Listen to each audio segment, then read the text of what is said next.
Welcome to Circuit Sundays. This is commonly known as a Larson scanner, or simply just called a bouncing light effect. The light bounces back and forth repeatedly.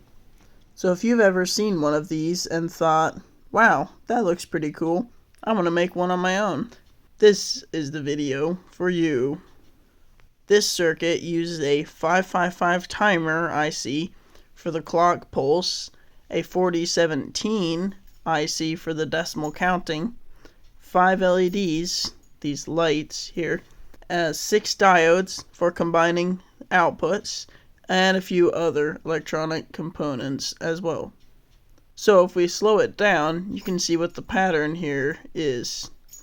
0, 1, 2, 3, 4, and then back the other way, 5, 6, 7.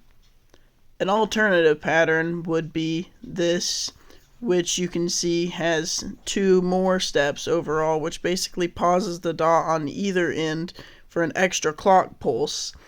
I prefer how the 8-step style looks, so that's what I built here, but the other pattern would be 0, 1, 2, 3, 4, 5, and then back 5, 6, 7, 8, 9.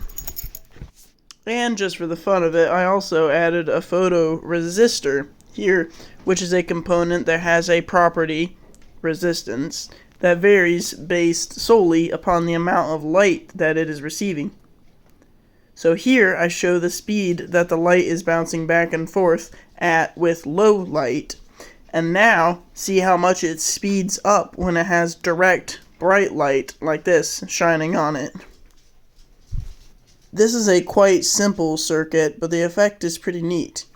You can put it in some type of enclosure like this, or show it off like this.